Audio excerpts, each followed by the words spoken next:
Hi guys! Welcome to Mabis Tutorial. Ang topic natin ngayon ay tungkol sa commission natin sa TikTok. Kung paano mo nga ba makikita ang talaga or tamang commission mo sa TikTok affiliate or sa TikTok shop mo, or kung ikaw ay isang TikTok affiliator, dapat alam mo kung paano mo titignan yung commission mo at kung paano pumapasok yung commission mo. O baka katulad din kita dati na sobrang saya ko pag ang daming umo-orders, tuwang-tuwa na ako. Pero at the end of the day, nagkakaroon ako ng time na natidismaya ako. Kasi yung commission ko, nagkakaganon at nagkakaroon ng ineligible na hindi ko alam. Noong na-experience ko siya, tsaka ko palang naramdaman na hindi pala tama yung pagtingin ko dun sa commission na yon. So, kung paano rin natin ipupush yung mga product natin sa TikTok affiliate, no? Kung paano tayo kumita at paano tayo mag-affiliate sa TikTok. Ngayon, kung alam mo na ang video na to, kung alam mo na yung topic na to, pwede nyo na pong skip yung video na to. Pero kung gusto nyo panoorin or pakinggan, gawin nyo po, at kung may mali man ako masabi, pwede nyo po akong itama sa comment section para makatulong tayo sa mga TikTok affiliator na mga baguhan pa lang, nakatulad ko rin po, no? And itama nyo lang po ako in the right way po sana, no? Pagkatapos po, ito pong topic na to or itong sasabihin ko sa inyo, base po to sa research ko and syempre sa experience ko. Na-experience ko po siya kaya alam ko kung paano ko siya sabihin. So kadalasan tayo mga TikTok affiliator, tumitingin tayo sa ganito, yung sales natin, yung items sold natin at yung orders natin. Dati pag may nag-order sa akin na ganyan, ay tuwan-tuwa na ako kahit isa lang yung umorder. Tapos dumating ako sa point and makikita mo kasi dyan agad yung commission mo, diba? So dito, diba, pag nakita mo ganyan, makikita mo na agad kung ilan yung naging commission mo. So makikita mo na dito agad, pag pinindot mo yung sa taas na yun, o meron ka ng 29 commission, agad-agad, diba? Pero alam nyo ba na mali po yun? Kasi dumating ako sa point na ang dami kong pa-orders. Kung hindi ako nagkakamali, nagkaroon ako ng pa-orders, nakapag-withdraw na tayo, kaya 0-0 na yan. Winidraw ko lahat dahil wala akong pera. Dumating ako sa point na ang dami kong pa-orders, nasa 15 to 17 orders ata yun. Tapos, after an hour or 3 hours yata yun, tinamaan ako ng ganito. Wait lang, ngayon, nakita niyo yung mga pa-orders ko, diba? Dati, hinihintay ko yun pag ganun, ay, ang dami kong pa-orders. Pero, ayan, tinamaan ako ng ganito, ineligible lahat. Hindi ko alam kung ano yung nangyari, kung yung mga customer ba talaga ang nag-cancel that time. Kasi talagang alam mo, iba-ibang time pero lahat canceled siya. Hindi ko maintindihan kung saan siya nanggaling. And that moment, mula nung naranasan ko yun, hindi na ako nag-base dun sa orders. Kasi tinignan ko, dun sa orders, nandun pa rin yung commission mo kahit naging ineligible na siya. At ang ginawa ko, saan ako tumingin? Dito sa pending. So guys, dito kasi sa pending, ayan, sa pending is makikita nyo dito sobrang lapit niya na sa katotohanan. Bakit? Kasi na-delivered na yung mga products sa mga nag-orders. Ayan, kumbaga wala nang cancel to. Ang problema lang dito pag nag-return sila kasi mali yung items na nakuha nila. Pero kadalasan ng mga orders, kahit mali yung items, hindi na sila nagre-return. So dito, after 7 days dito, tulad nito, October 15, na-deliver na siya kaninang 3 p.m. So from October 15, magbibilang ka ng 7 days, then papasok na yung commission mo doon. Ayan, so ayan, dito makikita mo na, delivered siya. Diyan sa pending nyo makikita yan ha.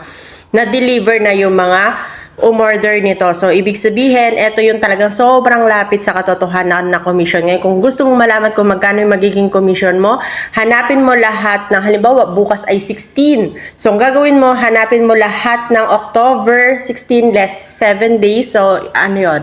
Less 7 days. Allah, nakalimutan ko. Ayan, October 9. Lahat na na-delivered ng October 9, hanapin mo lang dito sa pending, tapos ipag-plus mo lang siya.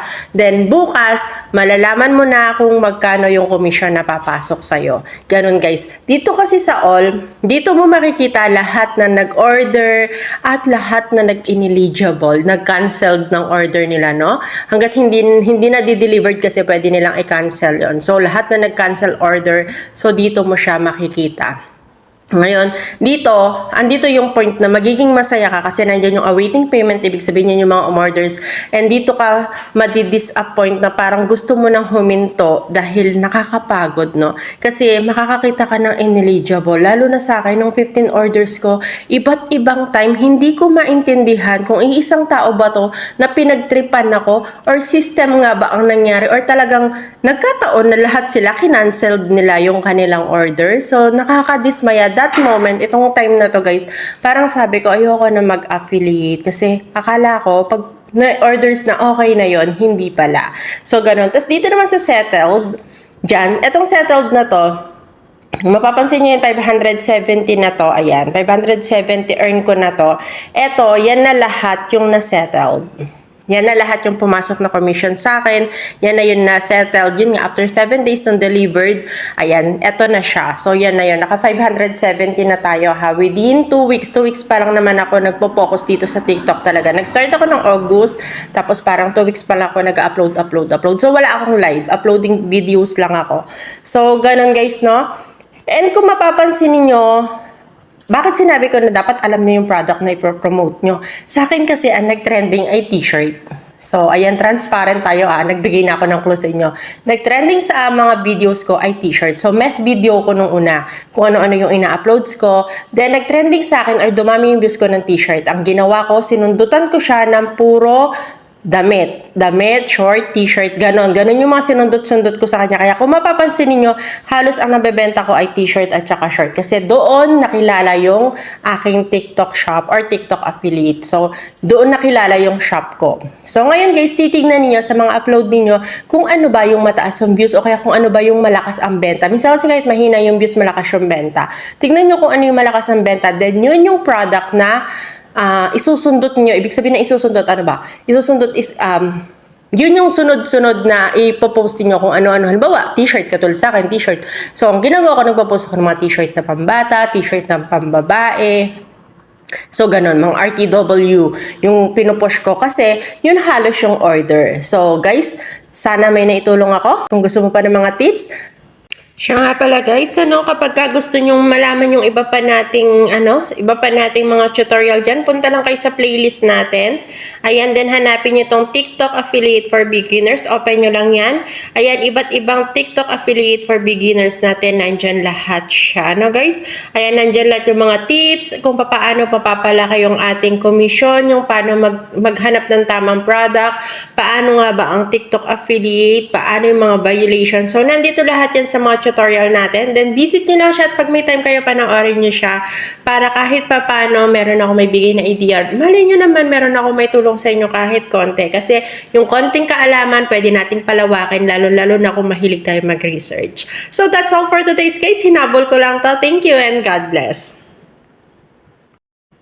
Subscribe ka lang sa akin para ma-notify ka kapag meron tayong bagong tips. Kasi ako, ang binibigay kong topic sa inyo ay yung mga na-experience ko para kaya ko siyang i-explain, kaya ko siyang ilaban, kaya ko siyang depensahan, at kaya ko siyang panindigan. So, ayan guys, that's all for today's. Thank you and God bless.